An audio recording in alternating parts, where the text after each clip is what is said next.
নমস্কার, খবর শুনছেন টুডে নিউজ চ্যানেল থেকে। জানাবো আজকের বিশেষ বিশেষ খবর। বাছাই করা খবরগুলো পেতে চ্যানেলটিতে সাবস্ক্রাইব করে পাশে থাকা বেল আইকনটি অল করে রাখুন। শুরুতেই হেডলাইন্স।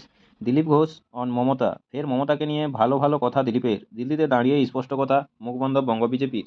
ফিরছেন বুমরাহ, লর্ডস টেস্টে ভারতীয় দলের প্রথম একাদশে কী কী পরিবর্তন হতে পারে, সম্ভাব্য একাদশ দেখে নিন। 60,000 কোটি টাকার চুক্তি, রাফাল F-35-এর চেয়েও সস্তা। ব্রহ্মসের শক্তিতে তৈরি হবে এই দেশীয় যুদ্ধবিমান। কেঁপে উঠল রাজধানী, 10 সেকেন্ডের তীব্র ভূমিকম্প। দিল্লি এনসিআরে কম্পনের তীব্রতা কত, বিস্তারিত জানতে আমাদের চ্যানেলটির সাথে যুক্ত থাকুন। পর্দায় কখনো অমিতাভের প্রেমিকা, তো কখনো বা অমিতাভের মা, অথচ অভিনেতার তুলনায় বয়সে 5 বছরের ছোট। দাপুটে সে অভিনেত্রীর নাম জানেন কি? আপনারা কে কে জানেন অবশ্যই কমেন্ট করে জানাতে পারেন। West Bengal weather update. টানা বৃষ্টি অব্যাহত দক্ষিণবঙ্গে, আগামী কয়েকদিন আবহাওয়া কেমন থাকবে, বিস্তারিত জানতে আমাদের চ্যানেলটির সাথে যুক্ত থাকুন। হাওড়া ব্রিজ নতুন রূপে আসতে চলেছে সবার প্রিয় হাওড়া ব্রিজ। রবীন্দ্র সেতু নিয়ে বিরাট সিদ্ধান্ত, দেখলে চমকে যাবেন। ডোনাল্ড ট্রাম্প, রাবণেরও মতো মারা হবে ট্রাম্পকে, ভয়ঙ্কর দাবি 857 কোটির বিরাট প্ল্যান। বুক ঠুকে বলছে ইরান। ক্যান্সার আক্রান্তদের সাহায্য, লন্ডনে যুবরাজের পার্টিতে চাঁদের হাট, উপস্থিত সচিন থেকে লারা, বিরাট প্রত্যেকেই। নমস্কার, আপনারা এতক্ষণ শুনলেন সংবাদ শিরোনাম। আসবো বিস্তারিত খবরে। খবরের শুরুতেই দেখে নেব আবহাওয়ার হালচাল কী রয়েছে। West Bengal weather update. টানা বৃষ্টি অব্যাহত দক্ষিণবঙ্গে, আগামী কয়েকদিন আবহাওয়া কেমন থাকবে জেনে নিন। অত্যন্ত ধীরগতিতে নিম্নচাপ সরছে ঝাড়খণ্ডে। আপাতত অবস্থান ঝাড়খণ্ড ও লাগোয়া গঙ্গেয় পশ্চিমবঙ্গ। ঝাড়খণ্ড হয়ে নিম্নচাপ সরবে উত্তর ছত্তিশগড় এলাকায়। একই সঙ্গে মৌসুমী অক্ষরেখা ঝাড়খণ্ড গঙ্গেয় পশ্চিমবঙ্গের নিম্নচাপ এলাকা দিয়ে উত্তর পূর্ব বঙ্গোপসাগর পর্যন্ত বিস্তৃত। দক্ষিণবঙ্গের উপরে একটি নিম্নচাপ অঞ্চল তৈরি হয়েছে, যার প্রভাবে টানা বৃষ্টি চলছে। কলকাতা সহ জেলায় জেলায় বৃহস্পতিবারও দক্ষিণের একাধিক জেলায় ভারী থেকে অতি ভারী বর্ষণ হতে পারে। সমুদ্রে মৎস্যজীবীদের জন্য সতর্কতা জারি করা হয়েছে। সোমবার ভারী বৃষ্টির সম্ভাবনা থাকবে উত্তর ও দক্ষিণ চব্বিশ পরগনা জেলাতে। দক্ষিণবঙ্গে আগামী কয়েকদিন বজ্রবিদ্যুৎ সহ বিক্ষিপ্তভাবে হালকা থেকে মাঝারি বৃষ্টির পূর্বাভাস। উত্তরবঙ্গের সব জেলাতেই আগামী 4 থেকে 5 দিন বজ্রবিদ্যুৎ সহ হালকা থেকে মাঝারি বৃষ্টির সম্ভাবনা। আজ বৃহস্পতিবার, আগামীকাল শুক্রবার বৃষ্টির প্রভাব কমবে। রবিবার ও সোমবার ফের ভারী বৃষ্টির সতর্কতা রয়েছে। কলকাতায় মূলত মেঘলা আকাশ, কখনো আংশিক মেঘলা আকাশ, বিক্ষিপ্তভাবে বৃষ্টির সম্ভাবনা রয়েছে। বজ্রবিদ্যুৎ সহ বিক্ষিপ্তভাবে দু এক জায়গায় হালকা বৃষ্টির সম্ভাবনা। জলীয় বাষ্প বেশি থাকবে বাতাসে। রোদ উঠলে আর্দ্রতাজনিত অস্বস্তি বাড়বে। কলকাতায় আজ বৃহস্পতিবার সকালে সর্বনিম্ন তাপমাত্রা 25.1 ডিগ্রি সেলসিয়াস, যা স্বাভাবিকের তাপমাত্রা থেকে 1.8 ডিগ্রি সেলসিয়াস কম। গতকাল বিকেলে দিনের সর্বোচ্চ তাপমাত্রা ছিল 27.4 ডিগ্রি সেলসিয়াস, যা স্বাভাবিক তাপমাত্রা থেকে 5.1 ডিগ্রি সেলসিয়াস কম। বাতাসে জলীয় বাষ্পের পরিমাণ, আপেক্ষিক আর্দ্রতা 97 থেকে 98%। আগামী 24 ঘন্টায় শহরের তাপমাত্রা থাকবে 25 ডিগ্রি থেকে 30 ডিগ্রি সেলসিয়াসের মধ্যে। বৃষ্টি হয়েছে 12 মিলিমিটার। পরবর্তী খবরে আসবো। হাওড়া ব্রিজ নতুন রূপে আসতে চলেছে সবার প্রিয় হাওড়া ব্রিজ। রবীন্দ্র সেতু নিয়ে বিরাট সিদ্ধান্ত, দেখলে চমকে যাবেন। হাওড়া ব্রিজে চালু হবে লাইট অ্যান্ড সাউন্ড শো। এই কাজটির নাম dynamic architectural illumination of Rabindra সেতু। হুগলি নদীর উপর কলকাতা এবং হাওড়াকে জুড়ে রেখেছে এই ইস্পাতের সেতু। লক্ষ লক্ষ গাড়ি যাতায়াত করে, বহু ইতিহাসের সাক্ষী অতিসীপর হাওড়া ব্রিজ। এই বিখ্যাত ক্যান্টিলিভার ব্রিজের রাতের শোভা বাড়ানোর উদ্যোগ নিয়েছে কলকাতা বন্দর কর্তৃপক্ষ। রক্ষণাবেক্ষণের দায়িত্বে থাকা কলকাতা বন্দর বা শ্যামাপ্রসাদ মুখোপাধ্যায় পোর্টেই এবার হাওড়া ব্রিজকে সাজিয়ে তুলতে চাইছে। শ্যামাপ্রসাদ মুখোপাধ্যায় পোর্টের ডেপুটি চেয়ারম্যান সম্রাট রাহি জানিয়েছেন, এখন যেমন লাগে হাওড়া ব্রিজকে, তার চেয়ে 10% সুন্দর লাগবে।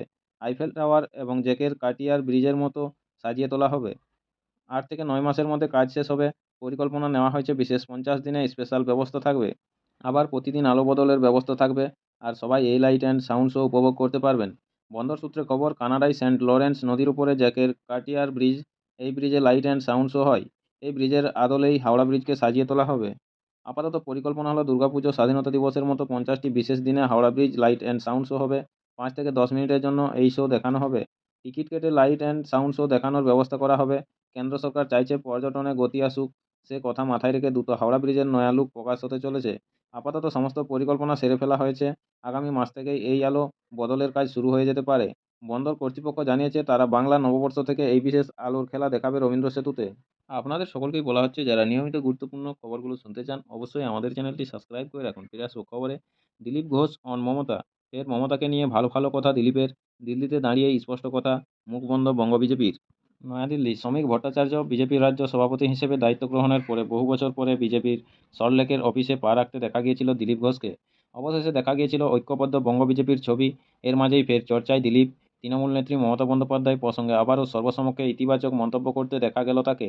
নয়াদিল্লিতে সাংবাদিকদের সঙ্গে কথা বলার সময় দিলীপ বললেন, সমস্যাটা ছিল মমতা বন্দ্যোপাধ্যায় আমাকে এত গুরুত্ব দিয়েছিলেন কেন, এই জন্য অনেক কষ্ট পেয়েছেন। একুশের মঞ্চে তৃণমূলে যোগদানের জল্পনায় জল ঢেলে গত মঙ্গলবার সল্টলেকের বিজেপির সল্টলেকের অফিসে গিয়ে সদ্য দায়িত্বপ্রাপ্ত বঙ্গ বিজেপির সভাপতি শ্রমিক ভট্টাচার্যের সঙ্গে দেখা করে এসেছিলেন দিলীপবাবু। জানিয়েছিলেন যারা গল্প বানানোর তারা বানাবেন, তিনি বিজেপিতে ছিলেন, বিজেপিতেই থাকবেন। এরপরেই উল্লেখযোগ্যভাবে শাস্ত্রী দিল্লি রওনা দেন তিনি। উদ্দেশ্যে বিজেপির বড় নেতার সঙ্গে সাক্ষাৎ, তা নিয়েও শুরু হলো জল্পনা। অনেকেই মনে করেন বাংলার বাইরে হয়তো বড় কোনো দায়িত্বে দেখা যাবে দিলীপকে, সেই জন্যই ডাক। এবার দিল্লিতে দাঁড়িয়ে সাংবাদিকদের মুখোমুখি হয়েও আবার একবার বিতর্ক উস্কে দিলেন দিলীপ ঘোষ।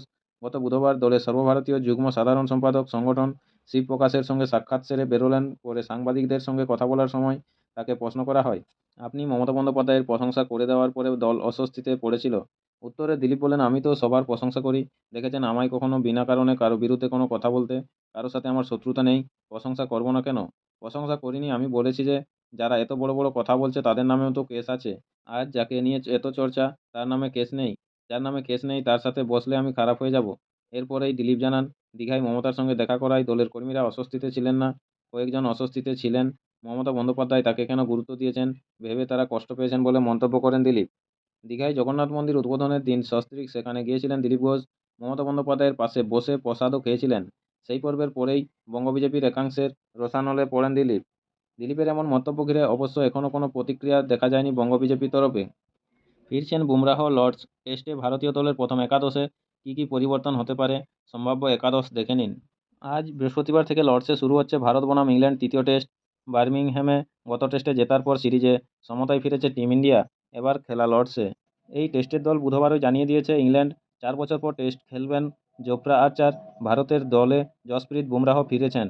দ্বিতীয় টেস্ট জেতার পরেই শুভমান গিল জানিয়ে দিয়েছিলেন বুমরাহ লর্ডসে খেলবেন। জসপ্রীত বুমরাহ ছাড়া আরও কয়েকটি বদলের সম্ভাবনা রয়েছে ভারতীয় দলে। লর্ডসের উইকেটে ঘাস রয়েছে, ফলে পেসারদের আধিক্য দেখা যাবে দলে। পরবর্তী খবরে আসবো, 60,000 কোটি টাকার চুক্তি, রাফাল F-35-এর চেয়েও সস্তা, ব্রহ্মসের শক্তিতে তৈরি হবে এই দেশীয় যুদ্ধবিমান। বিশ্বের বিভিন্ন স্থানে রাজনৈতিক এবং কূটনীতির কৌশলগত পরিস্থিতি যে গতিতে পরিবর্তিত হচ্ছে, তাতে প্রতিরক্ষা ব্যবস্থা শক্তিশালী করা জরুরি হয়ে পড়েছে। এই পরিস্থিতি ভারতের জন্য অনেক বেশি বিপজ্জনক এবং সংবেদনশীল। পশ্চিম সীমান্তে পাকিস্তান এবং উত্তর সীমান্তে চীনের হুমকি কয়েক দশক ধরেই রয়েছে। এই দুটি দেশই সময়ে সময়ে তাদের আসল রূপ দেখিয়েছে। এপ্রিলে পহেলগাঁও হামলার পর ভারত মে মাসে শুরুতে সন্ত্রাসবাদের বিরুদ্ধে যুদ্ধ ঘোষণা করে। অপারেশন সিঁদুরের মাধ্যমে ভারত পাকিস্তানের পাশাপাশি বিশ্বের অন্যান্য দেশকে উপযুক্ত জবাব দিয়েছে। অপারেশন সিঁদুরের সময় তুরস্ক তৃতীয় শত্রু হিসেবে মাথাচড়া দিয়েছে। তুরস্ক পাকিস্তানে ড্রোন অস্ত্র এবং বিশেষজ্ঞ পাঠিয়ে সন্ত্রাসবাদের প্রতি তাদের সমর্থন প্রকাশ্যেই ঘোষণা করেছে। একটি প্রতিবেদন এও বলেছে যে তুরস্কের প্রতিরক্ষা সংস্থা বাংলাদেশেও বিনিয়োগ করতে পারে। ঢাকায় শেখ হাসিনা সরকারের পতনের পর মোহাম্মদ ইউনূসের নেতৃত্বে একটি অন্তর্বর্তীকালীন সরকার গঠিত হয়েছে। বাংলাদেশে ক্ষমতা পাওয়ার পর ইউনূস ভারতের বিরুদ্ধে ক্রমাগত কুটিল কৌশল ব্যবহার করছেন। এমন পরিস্থিতিতে বাংলাদেশে প্রবেশে তুরস্কের প্রচেষ্টা একটি সতর্কবার্তা। পরিবর্তিত নিরাপত্তা পরিস্থিতির পরিপ্রেক্ষিতে এখন ভারতের জন্য তার শক্তিবৃদ্ধি এতটাই জরুরি হয়ে পড়েছে যাতে শত্রুরা তার দিকে চোখ তুলে তাকানোর সাহস না পায়। সেই লক্ষ্যে দেশের সেনাবাহিনী, বিমান বাহিনী এবং নৌবাহিনীকে ক্রমাগত আপগ্রেড এবং শক্তিশালী করা হচ্ছে। সেনাবাহিনীতে অতি আধুনিক রাইফেল, ট্যাঙ্ক, ড্রোন ইত্যাদি অন্তর্ভুক্ত করা হচ্ছে। নৌবাহিনীতে নতুন যুদ্ধজাহাজ এবং সাবমেরিন অন্তর্ভুক্ত করার প্রক্রিয়া চলছে। ভারতীয় বিমান বাহিনীকে আরও শক্তিশালী করার দিকে নিরন্তর মনোযোগ দেওয়া হচ্ছে। ভারত সরকার বিমান বাহিনীর জন্য কোষাগার খুলে দিয়েছে। বিমান বাহিনীর নতুন যুদ্ধবিমান আসছে। এই লক্ষ্যে হিন্দুস্তান এরোনটিক্স লিমিটেডের HAL সঙ্গে 60,000 কোটি টাকার একটি চুক্তিও হয়েছে। প্রতিদিন নিয়মিত গুরুত্বপূর্ণ সঠিক খবরগুলো শোনার জন্য আমাদের চ্যানেলটি সাবস্ক্রাইব করে রাখুন। ফিরে আসবো খবরে। প্রকৃতপক্ষে ভারতীয় বিমান বাহিনী HAL এর সঙ্গে 83টি যুদ্ধবিমান সরবরাহের একটি চুক্তি স্বাক্ষর করেছে। আশা করা হচ্ছে যে HAL এই বছর বা আগামী বছর থেকে চতুর্থ প্রজন্মের 4++ যুদ্ধবিমান সরবরাহ শুরু করবে। আমেরিকান প্রতিরক্ষা সংস্থা জেনারেল ইলেকট্রিক সময়মতো ইঞ্জিন সরবরাহ না করার কারণে চুক্তির অধীনে যুদ্ধবিমানের সরবরাহে বিরূপ প্রভাব পড়েছিল। বিমান সরবরাহে বিলম্বের বিষয়ে বিমান বাহিনী তীব্র অসন্তোষ প্রকাশ করার পর HAL প্রচেষ্টা জোরদার করেছিল, কিন্তু প্রতিবেদনে বলা হয়েছে যে ভারত সরকারের বিমান প্রস্তুতকারক সংস্থা 2025 সাল থেকে যুদ্ধবিমান সরবরাহ শুরু করবে। জেট উৎপাদন দ্রুত করার জন্য HAL নাসিকে একটি নতুন উৎপাদন লাইনও স্থাপন করেছে। উদ্বেগের বিষয় হলো সীমান্তবর্তী অঞ্চলের নিরাপত্তার জন্য বিমান বাহিনীর 41 থেকে 42টি স্কোয়াড্রন বিমানের প্রয়োজন, যেখানে বর্তমানে মাত্র 31টি স্কোয়াড্রন রয়েছে। পরিস্থিতি বিবেচনা করে যত তাড়াতাড়ি সম্ভব এই ঘাটতি পূরণ করা প্রয়োজন, কারণ বলা হচ্ছে যে পাকিস্তান তার পুরানো বন্ধু চীনের কাছ থেকে পঞ্চম প্রজন্মের বিমান কিনতে চলেছে। 4 বছর আগে HALকে দেওয়া 83টি তেজাস Mk-1 যুদ্ধবিমান ছাড়াও বিমান বাহিনী আলাদাভাবে অতিরিক্ত যুদ্ধবিমান অর্ডার করার কথা বিবেচনা করছে। অন্যদিকে তাৎক্ষণিক চাহিদার কথা বিবেচনা করে প্রতিরক্ষা বিভাগ পঞ্চম প্রজন্মের একটি স্টিলথ যুদ্ধবিমান কেনার কথাও গুরুত্ব সহকারে বিবেচনা করেছে। এতেও হাজার হাজার কোটি টাকা খরচ হতে পারে। অতিরিক্ত তেজাস MK-1 যুদ্ধবিমানের চুক্তি তথ্য অনুযায়ী ভারতীয় বিমান বাহিনী HALকে আরও 97টি তেজাস MK-1 যুদ্ধবিমানের অর্ডার দেওয়ার কথা গুরুত্ব সহকারে বিবেচনা করছে। এর ফলে মোট 180টি তেজাস MK-1 যুদ্ধবিমান সংগ্রহ থাকবে। এতে কেবল বিমান বাহিনীর শক্তি বৃদ্ধি পাবে না, বরং দেশীয় যুদ্ধবিমানের বাজারও বিকশিত হবে। নিরাপত্তার দৃষ্টিকোণ থেকে পশ্চিম থেকে উত্তর সীমান্তে নজর দেওয়ার সাহস করার আগে শত্রু 100 বার ভাববে। তবে আমেরিকান যুদ্ধবিমান প্রস্তুতকারক জেনারেল ইলেকট্রিক প্রতিশ্রুতি অনুযায়ী সময়মতো জেট ইঞ্জিন সরবরাহ করতে ব্যর্থ হওয়ার কারণে 2021 সালে 83টি তেজাস MK-1 যুদ্ধবিমান সরবরাহের চুক্তি এখনও সম্পন্ন হয়নি। তবে HAL এর চেয়ারম্যান এবং ব্যবস্থাপনা পরিচালক DK সুনীল দাবি করেছেন যে বিমান বাহিনী যদি অতিরিক্ত 97টি যুদ্ধবিমানের অর্ডার দেয় তাহলে এটি 2031 সালের মধ্যে সম্পন্ন হবে। বর্তমানে প্রতিরক্ষা ক্রয় কমিটি এটি বিবেচনা করছে। HAL 2027 সাল থেকে প্রতি বছর 30টি তেজাস MK-1 যুদ্ধবিমান তৈরির লক্ষ্যমাত্রা নির্ধারণ করেছে। এর সবচেয়ে বড় কারণ হলো জেনারেল ইলেকট্রিক অংশীদারিত্বের অধীনে ভারতে একটি উৎপাদন ইউনিট স্থাপন করবে।